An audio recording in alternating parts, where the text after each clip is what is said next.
一个只会话术的诊所，不能给你有效的治疗；一个不愿录影的医生，不能承诺手术的真实。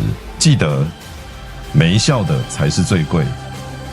想做要找真专业。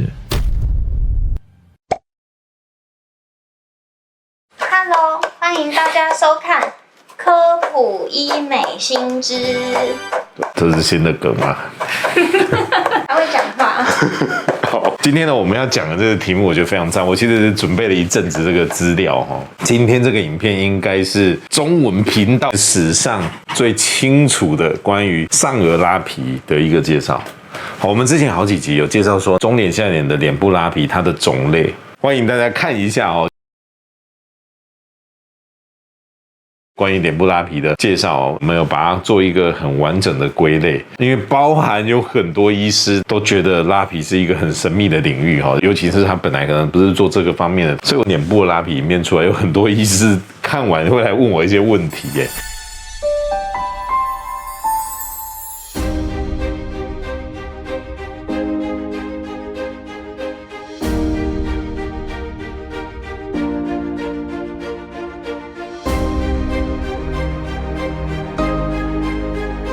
他们很爱问一件事，什么事？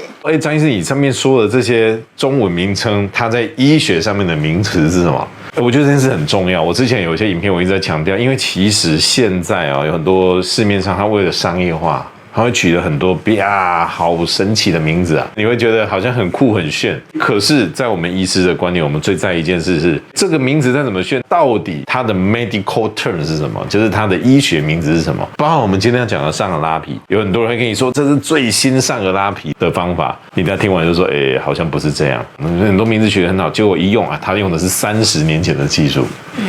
那你怎么去判断这件事？你要知道这个手术名称它真正的 medical term 是什么，它的医学名字是什么很重要。那一样，我等一下会介绍全世界上颚拉皮4大类它的做法。我们在做额头拉提，你的目的不外乎有几件事情。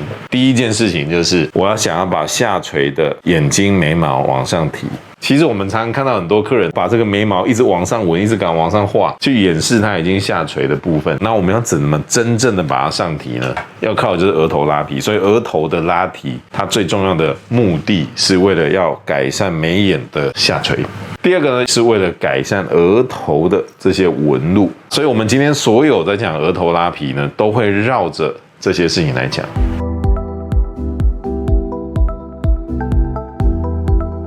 第一个我们要讲的就是眉上切或是眉下切，也有人叫它切眉。很多人误会一件事，以为切眉就把眉毛切掉，不是，太恐怖了，没有人这么无聊，对不对？所谓的眉上切指的是指我们这个切痕呢，切在眉毛上面这个地方，然后剪掉这边一块皮，上面这边一块皮，剪完这个皮之后把它缝，那它是不是眉毛就往上？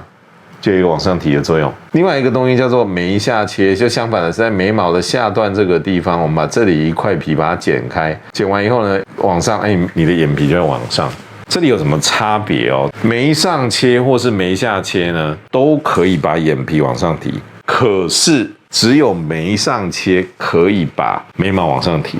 意思是什么？如果你今天眼睛跟眉毛距离很近的话，你不能做眉下切，你只能做眉上切。因为你做眉下切，你看这是眉毛，这是睫毛，你如果切下面这一段，切完之后缝起来，你眼睛跟眉毛距离是不是变近？你的眼皮会往上没错，可是你的眉眼距会更近。比如说你好了，你的眉眼距算很近的，你就绝对不能做眉下切，因为切完之后，你的双眼皮就贴到眉毛上了。就会惊悚，很怪，很恐怖，对吧？那大家说，那我们就做眉上切嘛？因为大部分的人他会有这个需求，都是因为下垂。下垂的人，当然他眼睛跟眉毛之间就比较近啊，所以的确大部分的人比较需要是眉上切。可是眉上切很容易产生疤痕，而且一旦产生疤痕，10年、20年都不会不见。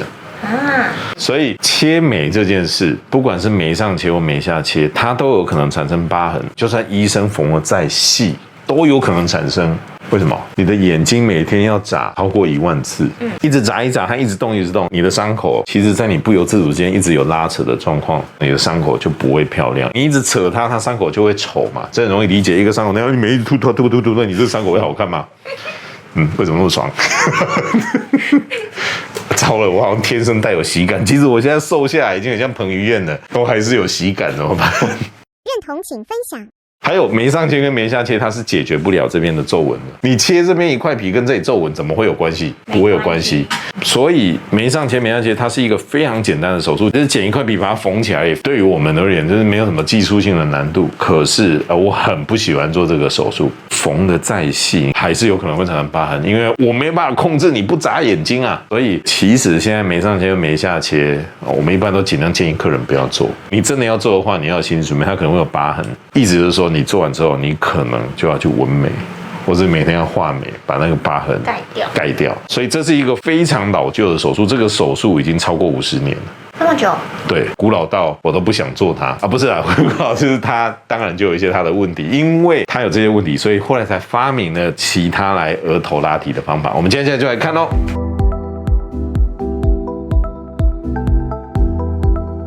我们接下来要看的这4大类的手术，它在做额头的拉皮上面呢，都是相较于切眉更好的方法。我们刚刚说了，所有的额头拉提手术，第一个目的是为了拉提，有的目的是为了拉眼尾，有的目的是为了拉我们的眼皮，就是内侧的地方。简单讲，一个是为了拉内侧，一个是为了拉外侧。第二个目的就是除皱。除皱眉纹，除额头的纹路。所以我们分类的时候，我们会讲它的功能。第一个，隐痕提眉眼尾，它的作用呢，最主要就是在提我们的眼尾、眉尾。很多人呢，他有一点狗狗眼。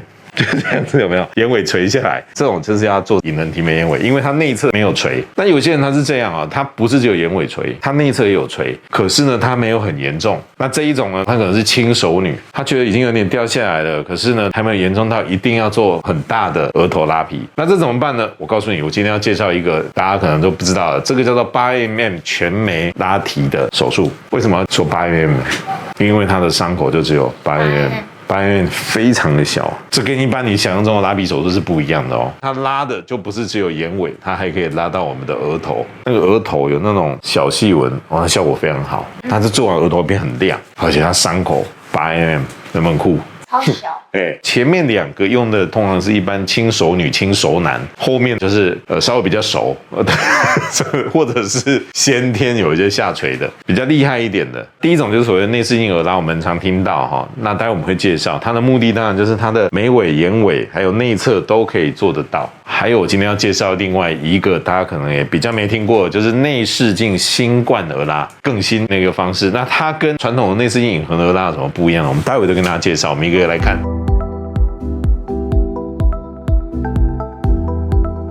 我们现在先从轻微的开始讲。很多人呢，他一开始最先的表现都是以眼尾先下垂，所以有很多人来他是这样啊，我觉得这还好，但我觉得我眼尾已经开始有点下垂了，我好害怕以后变成8字眉。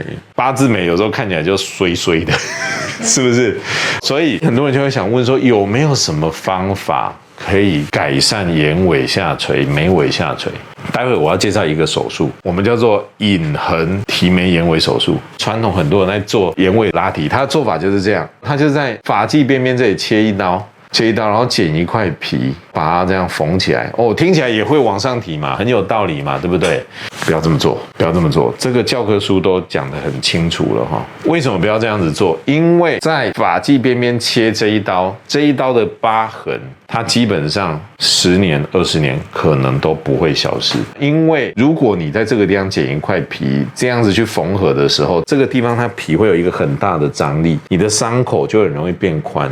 而且因为我们眉尾这个地方它的发流是往后的，这一旦产生疤痕，你用头发盖都盖不住。不要用这种方法。我今天要跟大家介绍提眉眼尾，他最早就是我们的 Alain Fogli， 一位意大利的医师，所以他名字好难念。当他发明的这个方法叫提眉眼尾呢，它其实不是剪皮那么简单，因为我们做这个手术做的非常多。也会有其他诊所之前就是说，哎呀，那个就是剪一块皮而已啊。他们诊所乱取一个名字，隐痕提眉眼尾，它真正的 medical term 呢叫做 temporal lift by fasciopathy。没有，这就是一个 medical term。为什么要强调这个呢？说我们诊所没有在话术的啊。我觉得这件事情很严重，因为有时候会有客人就说，张医生，我听说你们诊所有一些什么方法，有些诊所说那个就是话术。我说不好意思，我们所有的东西都有真正 textbook， 真正的教科书，真正已经是 evidence base 的东西，它是真正的一个方法。我们不话术的，我很讨厌话术，我就是因为很讨厌整个医美界一堆唬烂人的话术，所以我一开始我录这个节目，我就希望给大家一个真正的新知。所以像有些人就说，这什么提眉眼尾那个就是话术啊，那个什么新冠儿拉就是话术啊，我只能说抱歉，你太久没看书了，你太久没有跟国外 update 了，你太久没有跟国际这些顶尖的医师一起在台上一起推动整个产业的进步。事实上有很多新的技术，只在用旧方法的人他不知道。那这个 temporal lift 呢，它跟我们刚刚说传统那种这个剪一块皮有什么不一样呢？我们给大家看一个影片哦，提眉眼尾的隐痕而拉，它最主要做的就是像这个影片讲啊，它做的是眼尾的下垂。这也要注意哦，它强调是眼尾的部分哈，所以很多人说，那如果我是眼头啊，或者是眉毛中间啊，上眼皮这里有点下垂，做这个手术有没有效？效果比较差。那他要做的是什么呢？如果比较轻微的，就是做我们等一下看的8mm全眉拉提；如果更严重的，就是要做内视镜而拉，或是内视镜新冠而拉。但如果你只有单纯眼尾下垂可以做这个手术，那我们可以看到这个影片里面，它不是单单剪皮，它其实是有跨过筋膜层去往上拉。这件事很重要，我一直强调，剪皮不等于拉皮，因为皮肤是一个有弹性的东西。如果你今天只是靠着剪一块皮，就像这个口罩一样，我一开始皮绷得很紧，你这样撑个2个礼拜，那皮就松掉了，那是没有效的。所以你一定要做多层次的方式，它效果才会好。所以隐痕提眉眼尾，它针对的是眼尾的下垂。那有些人说，那如果我内侧这个地方也有下垂怎么办呢？那就是要做我们接下来要讲的8mm全眉拉提。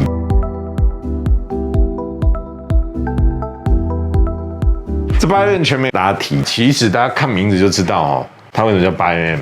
因为只有8mm吗？对，好聪明哦，我应该这样说吗？对，没有错，它的伤口只要8mm，1公分不到，它可以把你整个额头一直往上拉，你会觉得很神奇。我们不管做什么额头拉皮，很多人说，隐痕啊、无痕啊，一堆名字，它的伤口至少都是要公分起跳的嘛，对不对？可是这个手术它只要8mm，这个手术呢，真正的 medical term 叫做 gliding brow lift 哈，它是由 Fasto Viterbo 一个欧洲人发明的一个方法。这个方法在几年前，其实在一个欧洲的会议上，那时候看到就觉得，非常的好。后来他们也有在国际论文发表。这样一个好像魔术一样的一个方法，很多人说怎么可能这么小的伤口可以把它整个拉上去，整个提上去，整片哦，好神奇哦，好像魔术一样。对，我们都知道魔术它需要道具，对，它这个手术它需要特殊的道具。这特殊的道具呢，它就是用一个8mm的一个小伤口，它就可以把整个额头分完之后，我们可以把它整个往上固定。很多医师会来我这边看手术啦，或者是来学习。看完这个手术就觉得哇，这个方法好特别，好神奇。我会不会回去做？我说可以，可是你要这个特殊的道具，哪边可以买？我不告诉你，就是只有我可以做。这个特殊的道具，它可以把它整个额头拉上去。那拉完之后呢，我们在表面呢再贴一块人工皮，做一个5到7天的一个固定。所以我这里提醒一件事，很多人讲说他伤口只要8mm，哇，那是不是完全没有恢复期？不是，我们不像很多诊所都会鼓吹说，哇，这拉皮手术完全没有恢复期的，它是手术就一定有恢复期，千万不要把它当微整一样，只是它的效果远比一般微整要强很多，但是你要给我时间，给我一个恢复期的时间，过了之后你会发现，它效果很好。那很多人说我有这个8mm的全眉拉提，那我干嘛还要去做内视镜呢？不好意思，这个手术它比较适合轻熟女或轻熟男。像很多人呢，他最漂亮的就是眼睛，比如说像你眼睛很漂亮，那如果他眼皮掉下来了，哇，全身唯一的优点就没了。不是，我的意思是说，你的最好的优点，当然就会比较那个，对。那很多人就觉得说，我受不了，这有点掉下来。可是你说这样子，我还这么年轻，我才30几40出，我需要一下做到内视镜而拉吗？很多人就不甘心，你知道吗？他没有很严重。这个时候你就可以做这个8mm全眉拉提，伤口很小，效果也很显著。它的最主要作用就是它可以帮助你往后推延4到5年，4、5年以后你年纪更大，那时候如果你真的变得更厉害，你想要做内视镜额头拉皮，那个时候再做。那你现在用一个小小的伤口，没有人可以发现的伤口，就可以达到这样的效果，何乐而不为？这个叫8mm全眉拉提，你听都没听过的一个方法，对不对？这个诊所其实做了很多啦。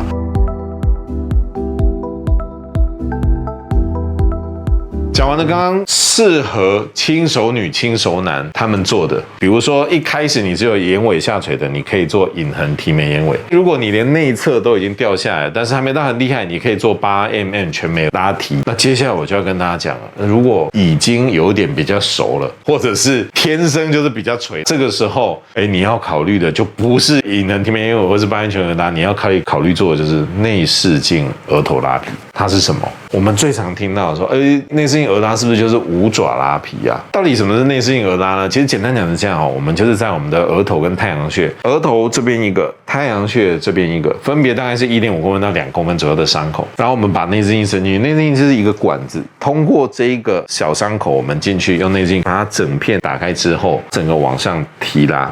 这里面呢，它是有眉角的。我们现在看到这个，刚刚看到的那个东西叫五爪。我要讲的第一件事情就是五爪。很多人以为内视镜额拉就是五爪额拉，可以这样说吗？应该说明确一点内视镜五爪拉皮是内视镜额头拉皮里面其中一种。什么意思呢？我刚刚说的内视镜额拉就是用内视镜进去，我们把这整个额头分开以后，整个往上拉，对不对？那往上拉，我要把它固定住嘛。其中一种固定方法就是用五爪钉。你想想，5个爪子这样子抓住你的额头，抓住它就不会往下掉了嘛。对手术医是一个很方便的一个道具。那这个五爪呢，它有好处也有缺点。它好处是什么？手术时间快，因为你可以就这个抓一下，咔啦一下就抓住了，可以大概减少你半个小时手术的时间。当然有缺点，这个五爪它的构造呢，它其实是会吸收的材质大约10个月会吸收。那问题就来了，你这10个月去摸的时候，你摸得到它？有点异物感，或者有时候摸到的时候稍微有点刺刺的，这是它的缺点。它的优点是对医师有点方便可是这些缺点有时候客人就不喜欢，因为那个刺刺的在那边不舒服，或者有时候老公亲额头的时候，我刺到一下，没那么夸张没有。我的意思是说会有异物感所以有另外一个方法，我们可以在一样做完之后，我们就不用五爪钉，我们用另外的一种特别的线的方式，一样从原本要放五爪钉的那一个固定孔上面去，我们用缠绕的方式把整片固定上来。好处是什么？你都摸不到，那伤口很漂亮，你摸到那个钉。去给他洗头抓头，人家也不知道你干了什么事，因为摸不到那个钉。缺点是什么？医师比较麻烦，他需要特别的一点小技术，因为我们天天在做这个，当然就没什么。所以内视镜额拉并不一定要用到五爪钉，你可以选择用五爪钉，也可以选择不要。第二件事情我要讲的是，我们常在市面上听到很多的话术。他会告诉你，现在这个是最新的内视镜额拉，内视镜拉皮是最好最新的方法。我跟大家说实话，内视镜额头拉皮发明到现在多久了？刚好今年是第30年，它是1991年发明的，它并不是最新的方法。可能对某些诊所是最新方法，它刚好最近会了，所以它可是最新的方法。可是事实上，这已经是30年的一个方式了取了各式各样的名字。事实上，你问清楚它的 medical term 就是 endoscopic forehead lift。它都是同一件事。第三件事情是这样，内视镜额拉不是一个独此一家独门的技术，不是。可是如果你今天要做内视镜额拉，你要注意的重点来咯。我说了，我们在这个地方用一个1.5到2公分的伤口，这个地方用一个1.5到2公分的伤口，我们往下把它打开，然后往上拉。重点来了，很多人他在做，他是只做到眉毛上面这里，做到眉毛上面这里，把它往上拉有没有用？有，当场用是有的。可是我们诊所在做是怎么做？我们会做到这里来，我们会做到眉毛下面靠近眼皮这。很多人说，不是才差1公分而已，有差吗？有差，非常大的差别，就是差这1公分，持续的效果可以差超过3年，差很多对，大家有没有记得我之前关于拉皮手术有一个关键叫跨韧带？我不是说脸的韧带像一堵墙一样吗？如果你这个韧带你没有跨过去，你的力量就会被它挡住。我们的眼眶上面这里有一个韧带叫做 orbital retaining ligament。orbital retaining ligament。Good English。眼眶固定韧带，你刚刚突然冒出来，我都不知道这样。大家可以试着念念看，绝对会跟我一样。好，这个眼眶固定韧带它就是我们上眼皮的一堵墙。你只要有跨过这个韧带去做这样的一个提升，你的力量有确实传递到那，你的内视镜额头拉皮可以延长时间更久。所以就是为什么有些人去做那个内视镜额拉4、5年就掉下来，那为什么我们做完，我们都跟客人说，你这个内视镜额拉可以维持7到9年没有问题？因为你有没有跨过这一堵墙？画韧带。这很重要哦。所以内视镜腭拉，请大家记住3个重点。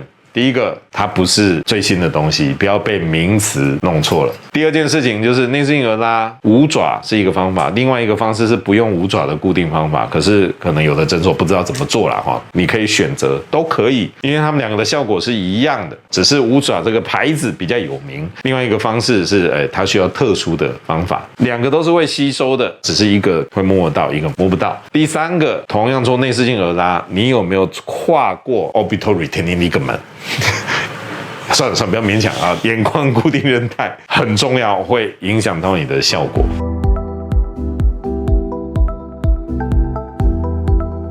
第4个，我要介绍这个东西——新式冠状腭拉，这叫新冠腭拉。讲这个之前，我一定要澄清一件事：做这个拉皮，你不会得到新冠病毒。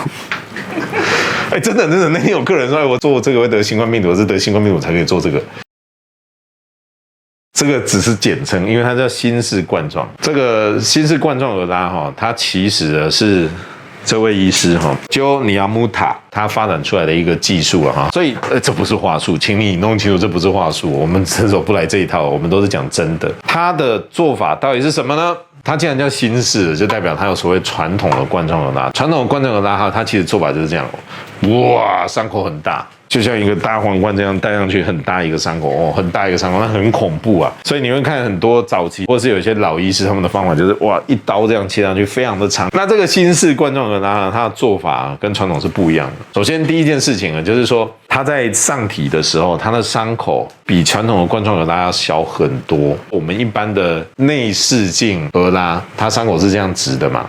那这个新式冠状腭拉就是把它转成横的，两边转成合，然后接在一起，所以它伤口就短很多。第二个很多人会担心说，这种新式冠状腭拉会不会伤口会很明显？当我们看到这个影片里面因为它特殊的一个切法，把多余的皮组织切掉之后，它的毛囊会一样保持在下面，所以你把它皮拉上来之后，它的毛囊会重新冒出头发来盖住伤口。所以那个伤口术后你完全不用担心，因为毛囊一样会把它挡住。那这个新式冠状腭拉呢，它相较于我刚刚讲的这种内视镜腭拉，就是外面讲很多内视镜隐横腭拉它最大好处是什么？第一个好处就是它可以把我们的皱眉纹跟抬头纹把它抹平改善8、9成。特别是很多男生他这个额头这个皱纹，那真的跟刀疤一样。这一种你做内视镜，一般传统的内视镜隐横腭拉是去不掉的。但是新冠腭拉，它可以把你那种很深的抬头纹、很深的皱眉纹，可以把它弄得很平可以改善很多，额头会变很亮。这是传统的这些方法做不到的。还有一个更好的地方，我们诊所做这个新冠腭拉做蛮多的嘛做最多的其实是男生，因为男生常常会有一个问题，头发比较高。腭拉很简单嘛，请问腭拉是往上拉还是往下拉？往上，一定是往上的嘛，你往下拉不是更垂吗？那往上拉发际会更高，那不是很可怕吗？所以很多男生很 care 这件事新冠腭拉它刚好颠倒，因为它的做法它藏在发际这个地方，它这边往上拉的同时，你的发际可以往下。所以做完之后，不仅是你的眉眼这些往上之外，你的这个头发就会往下，你的头发是看起来好像会比较多，因为被你往下拉了。所以这是一个非常好的一个方法，它可以解决你眉眼尾下垂，可以解决你这一堆纹路的问题，然后它还可以避免你发际往后，甚至还可以想办法把它往下。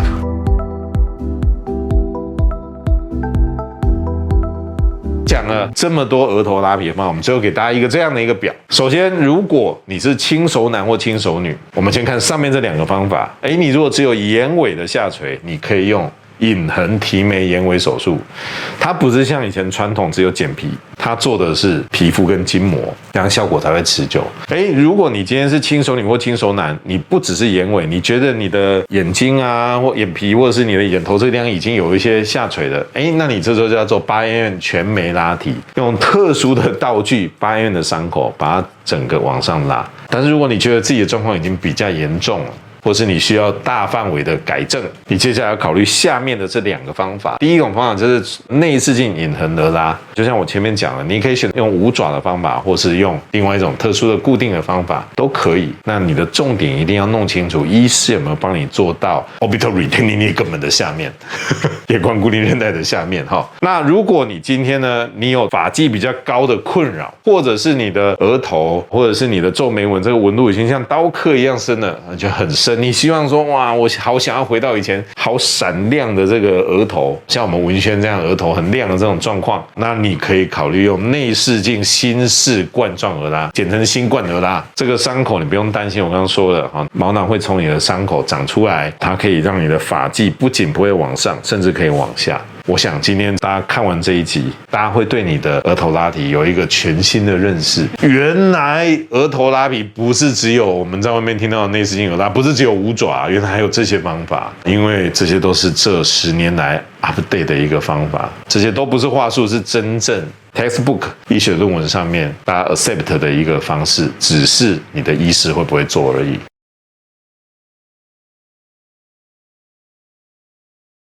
如果大家觉得我们今天的节目对你很有帮助，或是对你的朋友很有帮助，你朋友你觉得他有一些掉下来的，或是你看他在看东西好像有一点吃力被眉压眼了哦，或是你觉得他水不是，或是你觉得他这个稍微有点盖住的感觉哦，你也可以把这个节目给他看哦。我这样讲会不会等下被人家退订了？欢迎你把这个我们的节目传给他们好，那大家记得我们这个节目给大家正确的概念，因为没效才是最贵，想做要找专业。你一定要玩它吗？好，拜拜。拜拜。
因为没效才是最贵，想做要找专业哦。